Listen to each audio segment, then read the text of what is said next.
Welcome back to another episode of the 300s podcast. We have another very special episode with the Dream Team back after last week. We got Joey B live in studio, and we got Big Z and Mattis dialing in from various parts around the country. What's going on, boys? Not much. Just about to give a state of the Pats Nation here, as you can see with my American flag in the background. So getting ready to go for Sunday. I'm doing great. I'm not going to be outside at game time at kickoff, so it'll be great. Yeah, that is going to be a cold-ass day I want no part of, and we'll get to that in a minute. But Pats game.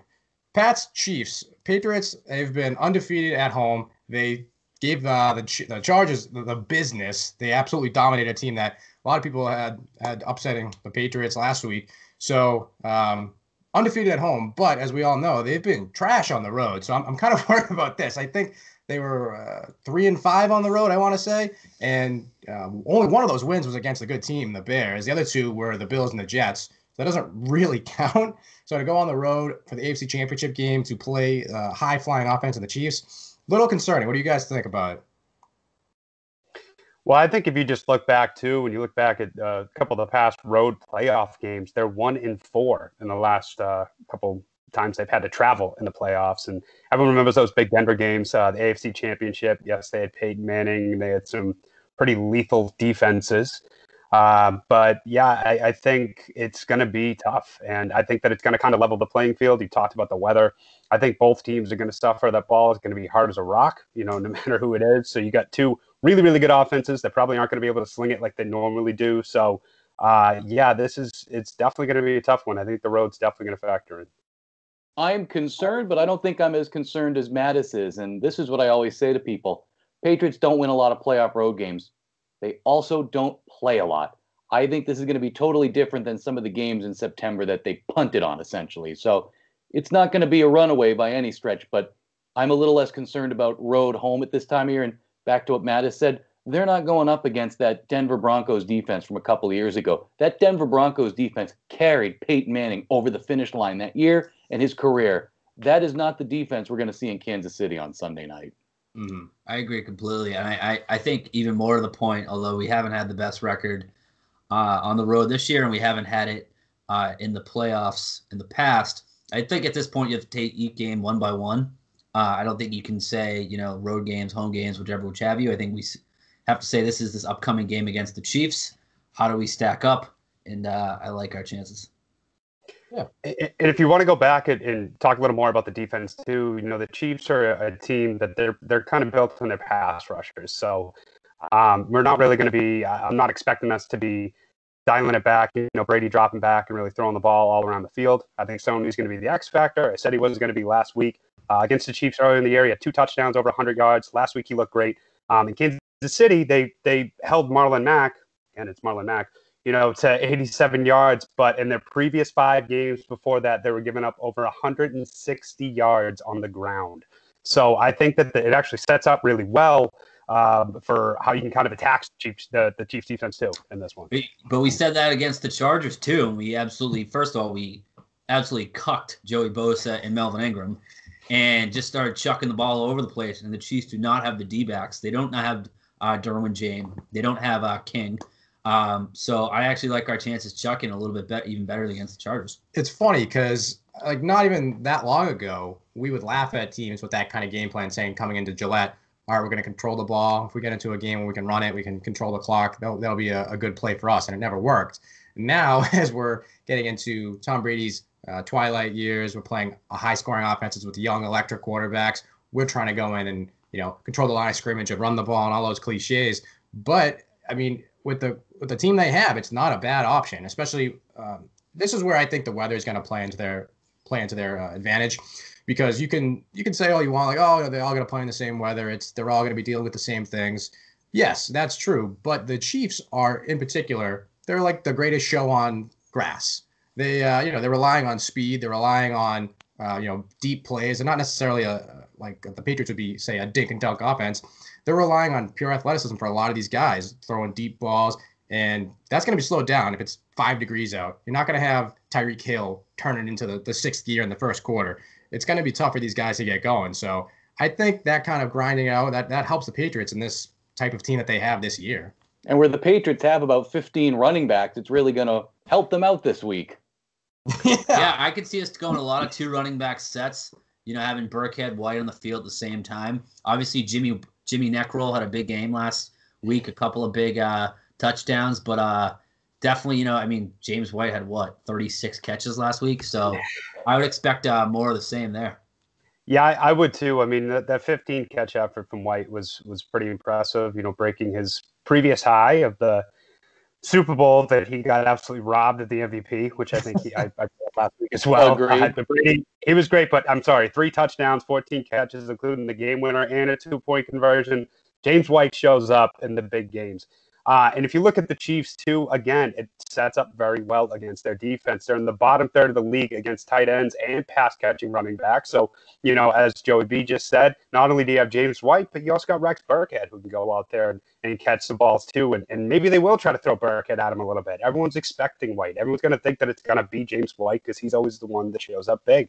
But when you have guys like Burkhead that can do it too, and that dink and dunk offense, that short passing game is where the Chiefs really struggle. So, I just think that the way the Pats are playing right now, the type of offense they're running sets up perfectly against Kansas City. And Mattis, to your point, talking about big game James, they say that he knows the offense better than anyone not named Tom Brady. And in that Super Bowl, if the quarterback were not named Tom Brady, he would have been the MVP. I agree. It was a little bit of a name bias there, but it's one of those things. Back in the day, who Deion Branch won it, and we can't get it for James White. What the hell, man? And he only had 11 catches. White had 14. Know. But again, I could go into a diatribe. I don't want to go off the rails. Real quick, James White, love you, bud. Real quick before we go off the rails, who expected that performance from Philip Dorsett? He had a couple of really key grabs.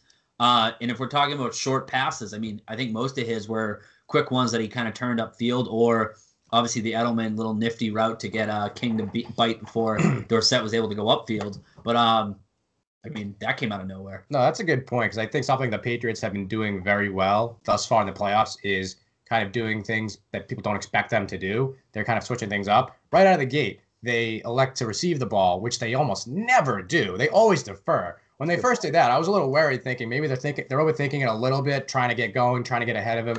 But that first drive, they were nails. They methodically marched down the field, and they did what they had to do, and that set the tone for the entire game.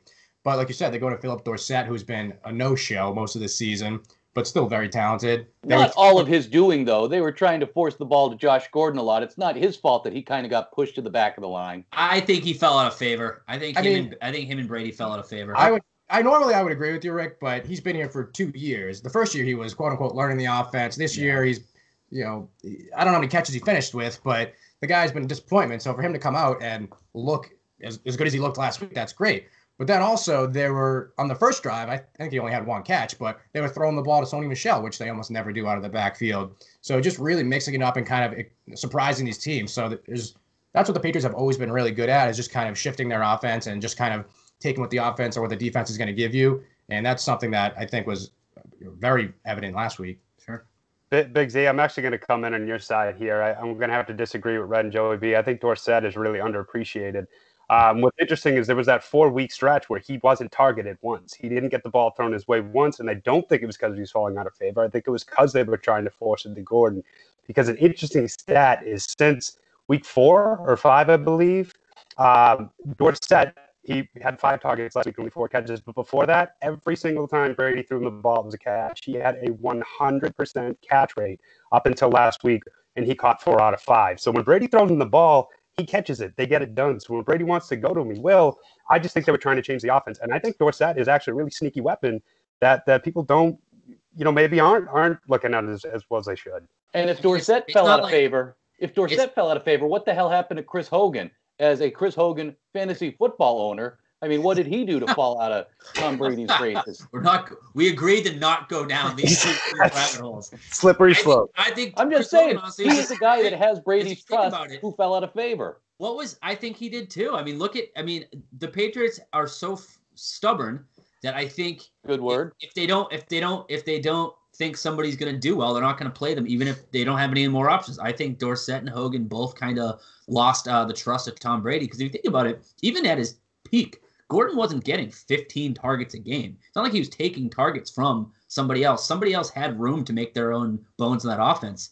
I just don't think Dorsett was able to. Then I'm not denying that now he's a weapon. Now he can be a weapon this next game, knock on wood, and hopefully more to come. But I think back in early parts of the season, he kind of fell out of favor for whatever reason. And what we don't realize too as fans sometimes, it's not a drop. It's not always not being able to get open. Tom Brady sees you on the other side of the field run a bad route. He's going to go over and tell McDaniels to pull you out. We don't always see as fans what they're actually screwing up. So, well, and Brady will tell the receiver right to his face sometimes and yell at him on the field. Yeah, You'll see that. But I think another big part, too, is one guy that we don't have this year that we had last year was Brandon Cooks. And say all you want about how much of a disappointment he was, but that guy had 1,000 yards last year. And yes, last year also didn't. Right, and we also didn't have Edelman last year, but again, Cooks is a different type of player, more of a deep threat that's going to pull the defenders back a little more. He's going to stretch the field a bit, which opened things up a lot for Hogan. And as good as Edelman is, believe me, I mean, Edelman's amazing. I'm not trying to crap on him here, but we don't have a guy like Cooks to take guys deep and open up that middle of the field for Hogan. Can I make one comment on Cooks, though? And that's a good point. They don't have that deep threat like with a Gordon or a Cooks or Randy Moss maybe 10 years ago. It seems like when they have those guys, though, they don't win. When they try to feed it deep to Randy Moss, they come up short. When they try to feed Josh Gordon, they come up short. So maybe, necessity is the mother of invention. Maybe now that they don't have those guys, they can get back to what they did so well, which is how Brady kind of emerged, once upon a time. On the other side, Big Z, when they finally got Chandler Jones and a 15-sack pass rusher, they never really could get it done. Back when they had Vrabel and whoever else eking out 8 to 10 sacks and getting really good pressure, that's when we were winning Super Bowls. Yeah, you need a good defense. We've learned that over the years with the Patriots having stacked offenses and not winning a bunch of times. But Rick, that's a good point, kind of talking about forcing Tom Brady's hand, because Philip Dorsett, like you said, Mattis, he's got the 100% catch rate. Why isn't he throwing the ball more? Is he not open, or is he just not looking to him? So without having a physical specimen like Josh Gordon on the field, it forces Brady to look around and take a second and find the open guy, because he's been on record saying that many times his favorite receiver is the guy who's open. So this is probably, as much as it sucked in the short term, it might have helped the offense to kind of grow what they needed to be going into the playoffs. And with that being said, you look around and it's sports talk radio, so it is what it is. But you have people complaining about the offense, saying Brady doesn't have weapons. Brady's got a fucking ton of weapons. He's got a very balanced offense. He's got Hogan, Edelman. Now you got Philip Dorsett coming out. You got all the running backs. You got Gronk. I mean, even if he's not his old self. Cordero. You got Cordero. But Gronk, even if Gronk's on himself, that is still a hell of a weapon to have in your back pocket. Now, we haven't mentioned Edelman too much today, just a couple of times. I thought that guy looked awesome on Sunday. And different discussion for a different day. That was a Hall of Fame performance. Just a hell of a performance. And the best compliment I could give him, looked like a tough SOB when he's reaching for that first down on that catch, just getting those yaks out there. That's a good guy to have on your side. That's when they have a narrated documentary this season. That catch will be on that. He's smart, though. He knows what he needs to do to get the yards. He finds those soft spots and he ducks into it, and then he's still 5 yards short. And he still ends up getting that first down somehow. He just has that football IQ. He's got that knowledge he can't teach. Yeah.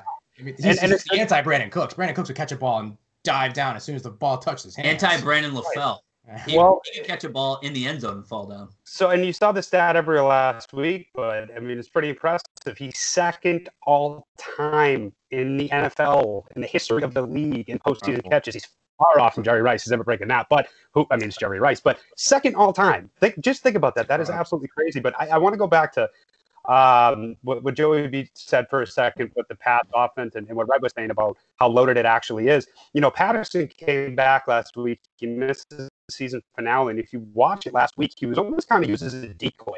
Maybe he wasn't fully healthy, but the fact that they started having success at the end of the year with those wide receiver sweeps, they can kind of do different things with him now. And at first, when they introduced him as a running back in that Buffalo game in the middle of the year, I was very skeptical. I think he said he looked like a big buck trying to find his way out of a barn, but he kind of found a good balance. He's this hybrid receiver, almost not nearly as good as Tyreek Hill, who we'll get to, but you can use him in different ways. And a stat that I found interesting, I went back and looked at the past couple of games. Even though over the past 5 games, or excuse me, 6 games, the Chiefs are scoring more points. The Pats have actually put up more yards of total offense than the Chiefs. So the Pats have a very loaded offense too. And, I think they can keep up a lot better than a lot, they believe. To get back to what you were saying, Mattis, would you agree that it might just be our game plan didn't call for a lot of those gadget plays? It might just be that McDaniel saw they put 7 defensive backs in the box just like they did against the Chargers. They decided to run the same defense for some reason. So he said, screw it, I'll pound it down their throats. There wasn't a need to really run sweeps and jet sweeps and that kind of thing.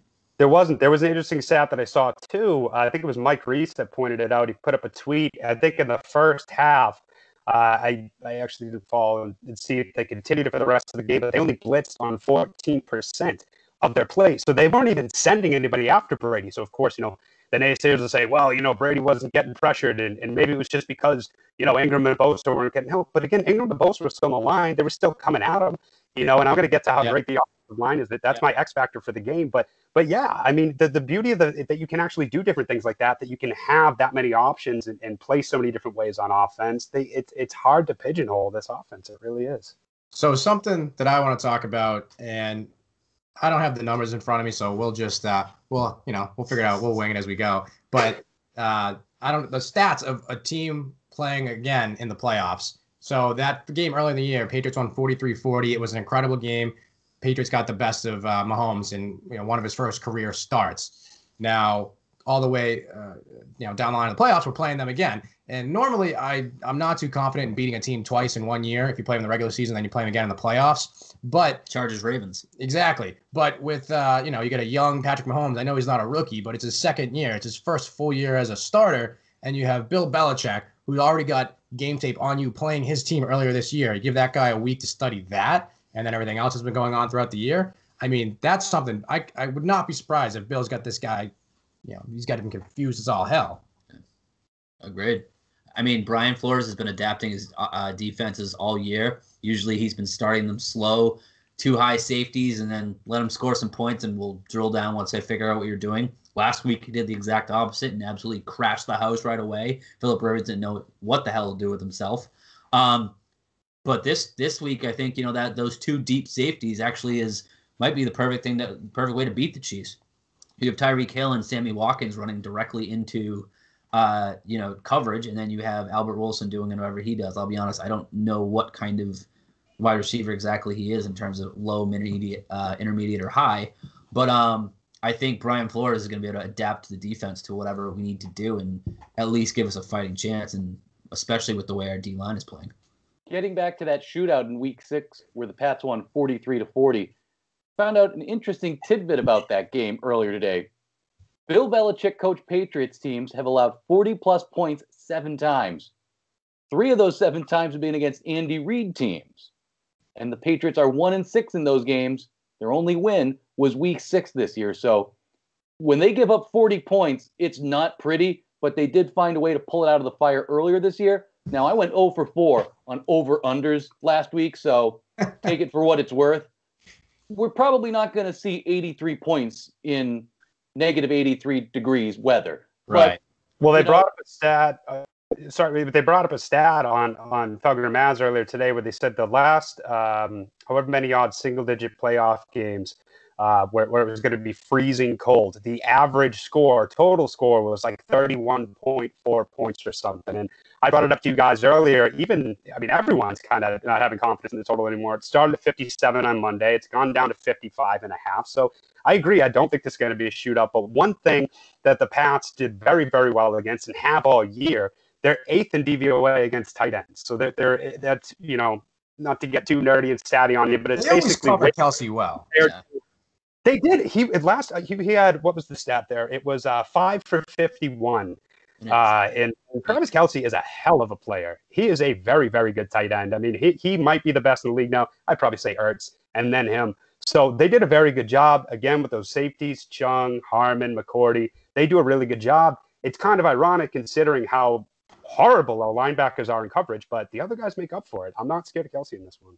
Well, also another thing to note is this time around, the Patriots can play the Chiefs without Kareem Hunt, who has murdered them the last couple times that they've played him. So this is going to be, a great advantage for the Patriots to not have to worry about that guy. Now, obviously, Spencer Ware, I don't know if he's playing. I think he actually, I don't know, he's been hurt. Damon Williams has been pretty good, but David Williams was a monster last week. Yeah, but to not have to worry about Kareem Hunt is going to be huge for this team that struggles mightily for the last decade covering running backs coming out of the backfield linebacker. So that'll be something that's going to help them a little bit at least. One, I was going to leave this to the end, but someone brought it up. Shout out to myself for being the only one of the four of us that took the over in last week's game when we did predictions. And two, we say cold weather is going to knock these offenses down. Let's not forget Wes Welker doing a snow angel in the end zone in that blowout in Buffalo a few years ago. I don't think that this weather, this cold, means anything in terms of Brady not airing this ball out if he gets a chance. Yeah, I'll be curious to see exactly how both teams come out because I feel I'm kind of split because I feel like it favors a team like this new Patriots team where they're not as aerial as they have been in years past. They're a little bit more balanced. They definitely run the ball a little bit more. So I think that helps kind of take the wind out of the sails of the Chiefs a little bit, who are relying on those big plays from receivers like Tyreek Hill. But there's also the other side of things where in bad weather, there's going to be bad footing. That's always going to favor the receiver because he knows where he's going. You have the defensive back has to kind of react to that. So you saw Stephon Gilmore took a guess and got fucking smoked last week. So I'm kind of torn on who it's going to benefit. Well, speaking of bad footing, no pun intended, but you brought up Sammy Watkins earlier. Here's a guy who's had injury problems through his whole career, especially with his foot. He's always got something going on with him. He was out since week 11, comes back last week, has 6 catches for 62 yards, something like that.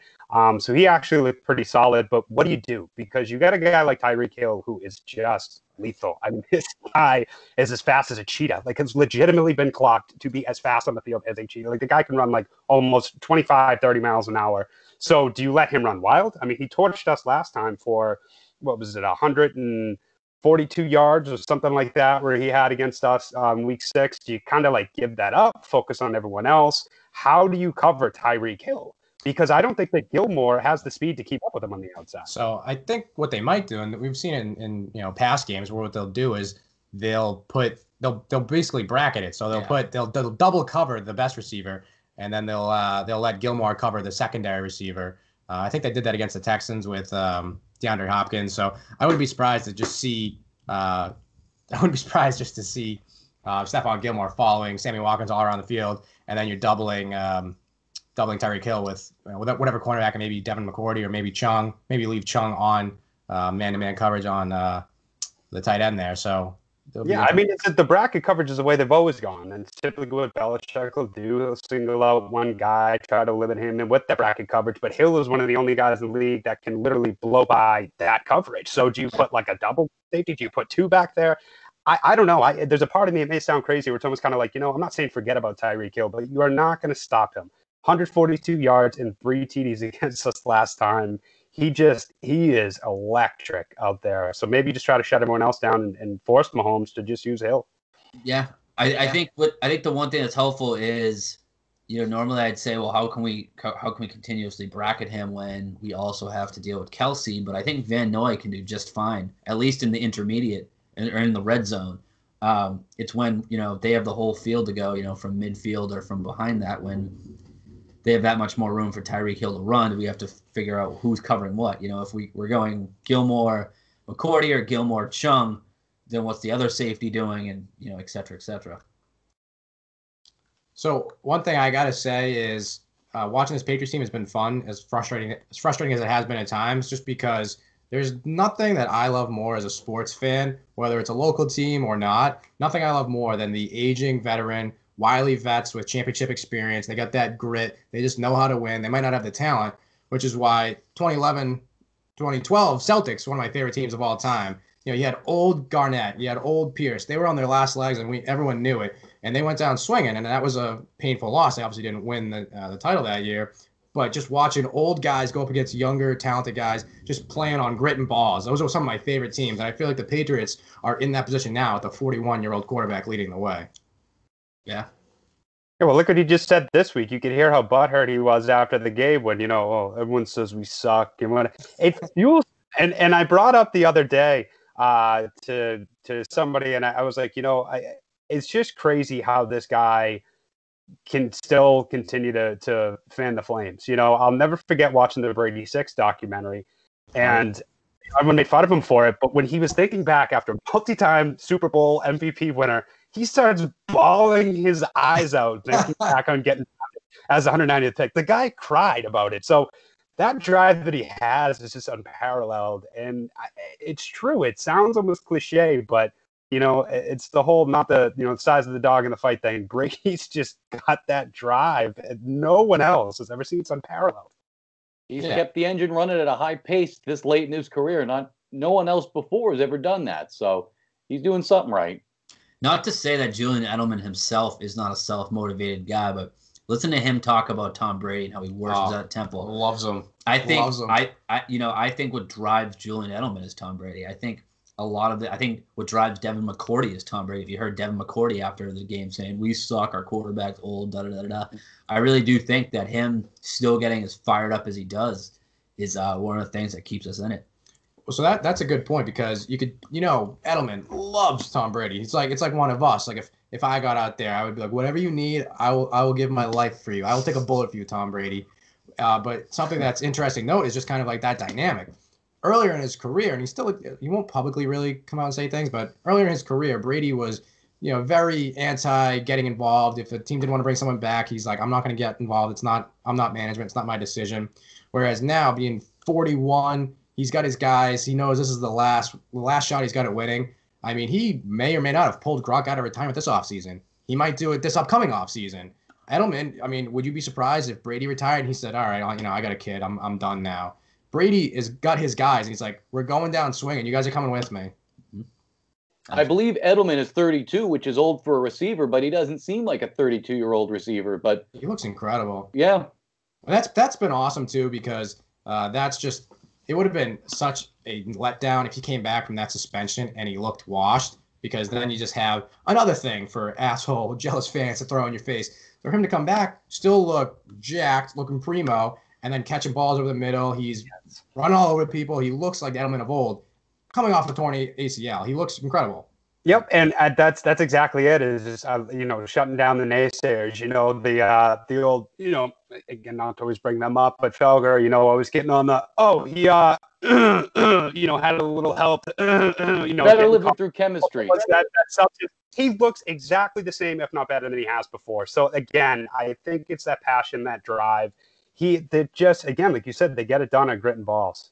Talk about the shutting down the naysayers, Mattis. How about this one really under the radar? I don't know how. How about after we shellacked the Chargers, Ben Volin actually deleted a story on Boston.com or on the Globe's blog when he just trashed the Patriots and said they were washed up when they were done, whatever. The Globe claimed that their IT server was down and they were trying to figure out the glitch. No, he deleted the article because he was backtracking because he looked like an idiot. Has anyone heard from Sean Merriman this week? Oh, yeah, no.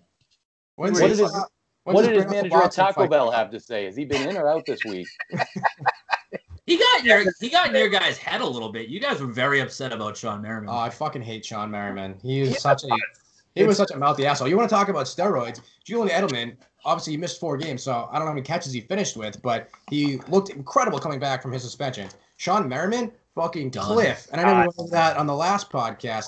He had like 15 to 17 sacks for 3 straight years right out of the gate. Then he gets popped, or I think he got hurt, and then he got popped, and then he had like 6 sacks in the next 6 years. How many games did Edelman play in this year? Did he play in all 17 games thus far? I don't know if Merriman played in 17 games the rest of his career after he got popped.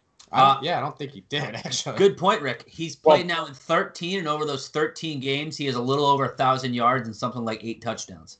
13, I should have known. Reliable. 17 minus 4. Yeah. But yeah, I don't think Merriman played in that many after he got popped. No. I mean, that's what they say a lot of the guys do. Like, that was Rodney Harrison's thing.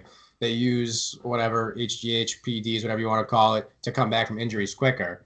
But at least Rodney was still pretty good when he came back from his suspension. Mm-hmm. Sean Merriman, he's just loaded up. He's like the old Bane in the old Batman movies, just absolutely riddled with steroids. You can see the fucking tubes coming out of his neck. Well, again, it's all about being heavy. Rodney Harrison is one of the smartest players, one of the most intelligent players to ever play the game. I mean, his defensive IQ was just silly. There wasn't anything he could do. Again, Edelman, he knows where to be. He knows where to go. Merriman was just pure, like I think I wrote, he was just a walking chest muscle. So he would just kind of blow people over and run by him. But then when it came down to, oh, wait, I got to actually use my brain, he couldn't do it. So that's, I think, why he fell. So yeah.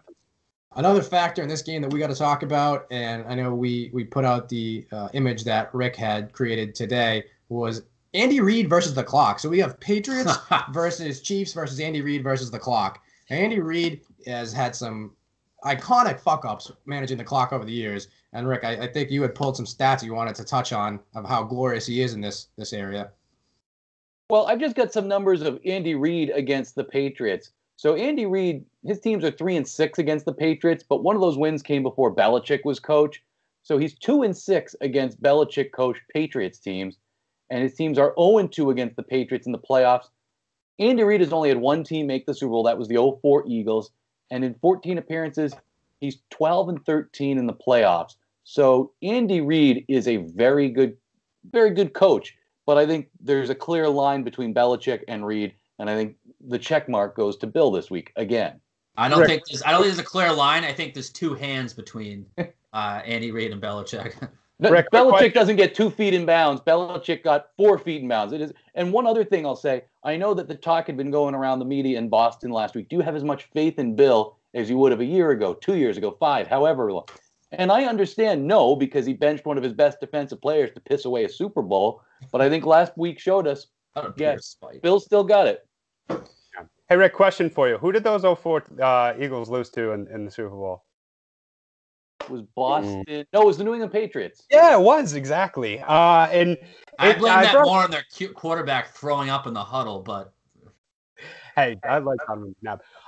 But what's really interesting about Andy Reid, too, is he and Belichick are both top 10 all time in wins. I mean, Andy Reid is a good coach. The guy has had some pretty great offenses. He's put up a lot of, he's 8th all time in wins. A lot of people may be surprised.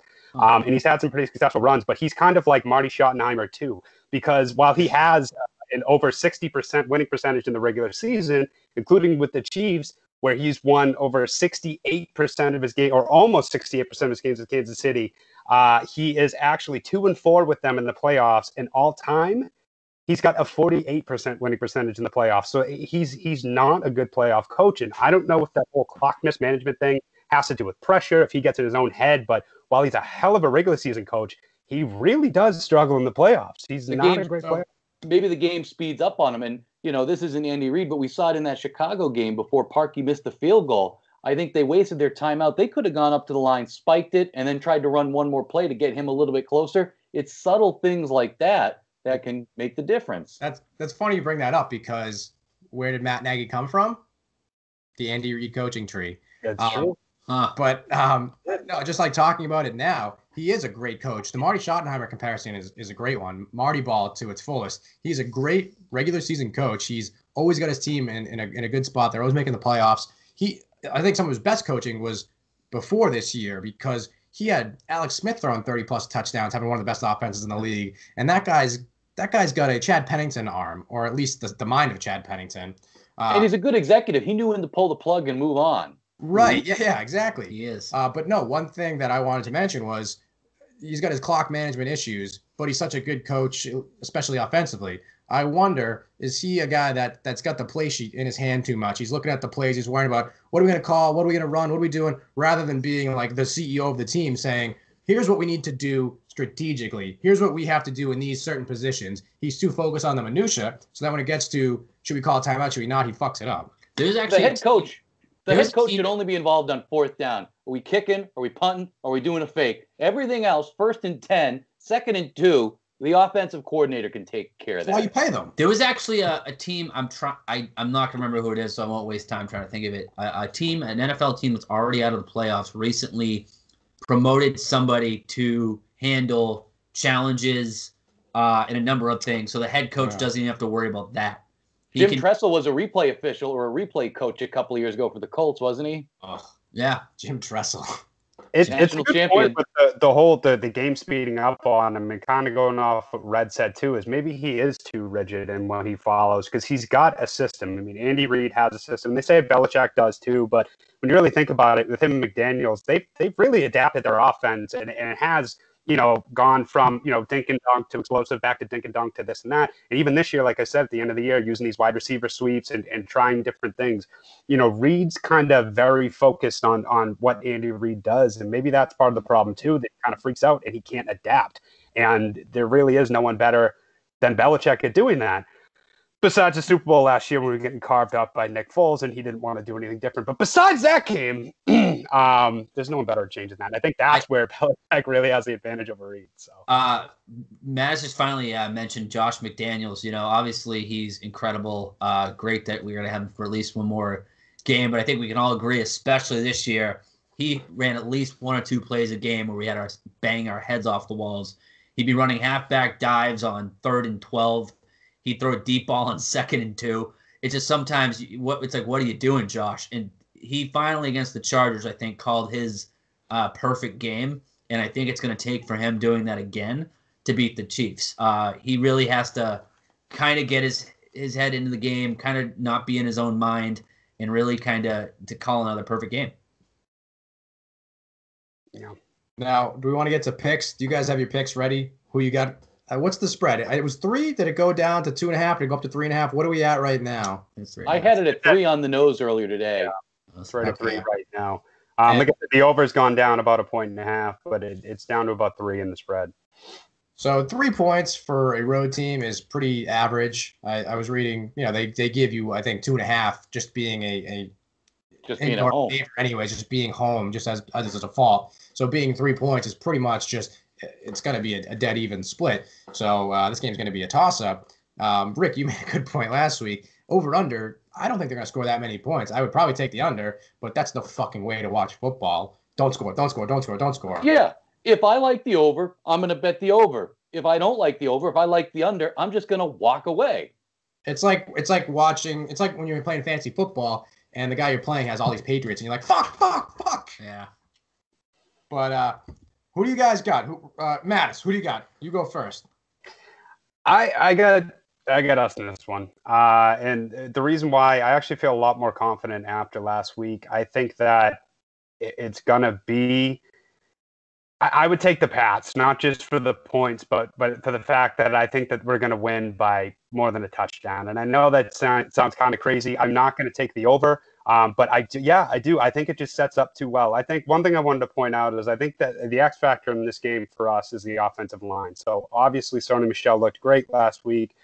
He looked great against Kansas City before. Kansas City sucks against the run. Again, over 160 yards in the previous 5 games. They've given up on the ground before last week. But I think the thing is the offensive line is really not getting enough credit for how well they've done. And not just against Bosa and Ingram last week, but if you go back, I mean, just throughout the rest of the year, even against Houston, they gave up 2 sacks to someone named DJ Reader. J.J. Watt got a back hit. Yeah, a DJ Reader. And then, J.J. Watt and Clowney didn't do anything. Watt had 1 hit. Even against Jacksonville, they only gave up 2 sacks. And I think that if you can stop Houston and Ford and you make that Chris Jones, so we get this kid Chris Jones, the defensive tackle, 15.5 sacks this year. But again, we're so good in the interior that I think that you can neutralize him. And as he's more of a pass rusher, that also sets up well for Sony Michel. So I think they're going to control this game a lot more. I'm saying the Pats take it 27-20. Big Z, who you got?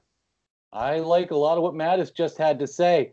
I know some of this might be recency bias, but the Patriots totally kicked ass last week. And I thought the Patriots were going to eke a win out like they did in the AFC Championship game last year. And again, that was not the case. They totally kicked ass.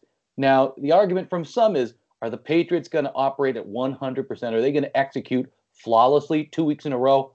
Probably not. But with this game being played in the single digits or negative temperatures, yes, Kansas City is still going to have a home field advantage, but it's not going to be the same as if it's 65 and sunny in October. Those fans, when you're that bundled up, I don't care how much liquor you've had, you're not going to be as loud.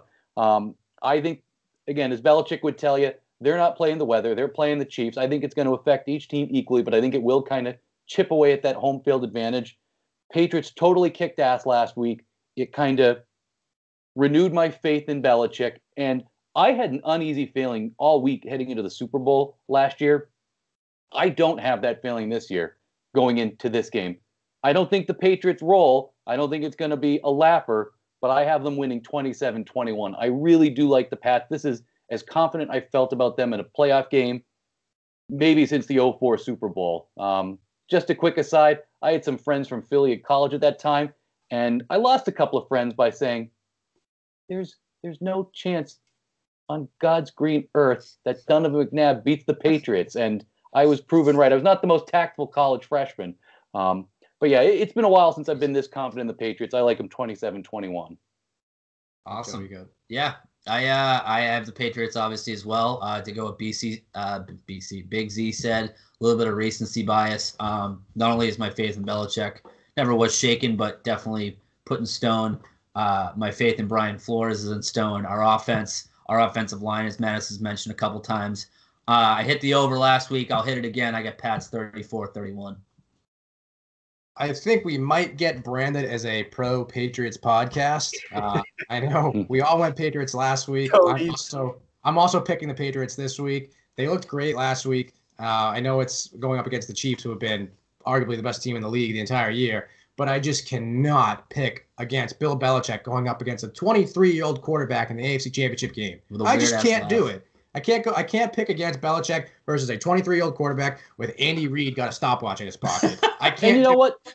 We might be a pro Patriots podcast, but it's not like last week we were the Bill Swirsky super fan saying the Bears were going to win 100-0. You know, I try to call it like I see it. The Patriots over the last 20 years have consistently beaten everyone's brains in. And if I thought they were in trouble, I would say that. But I think between what the three of us have said and after what we saw just a week ago, it's hard not to like them this week.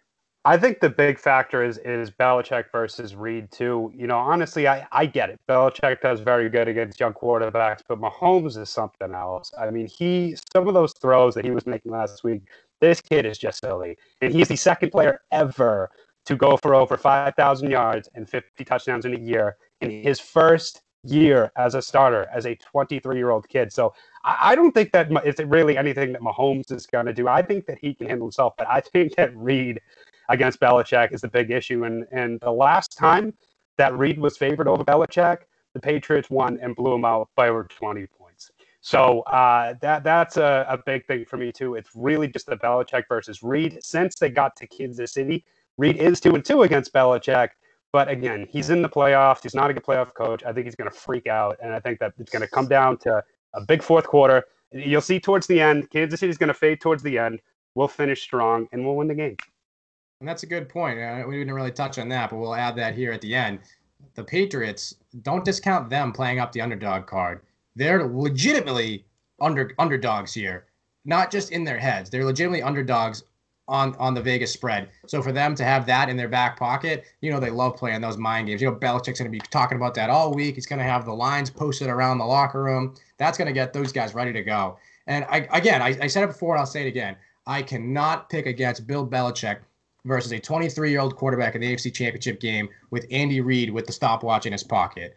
I got Patriots winning 30-24 and going to the Super Bowl yet again. Can we all knock on wood right now? All right. I think that's going to do it for us here, guys. Appreciate you all getting together. This is the 300th Podcast Dream Team. Facebook Live for people that jumping in and out. We appreciate you guys listening to us. We'll take a look at our game tape, see how we did, try and get better next week. But thanks again for listening to the 300th Podcast. You guys can find us on iTunes. You can find us on Spotify. You can find us pretty much anywhere you can find us a podcast. You can find us.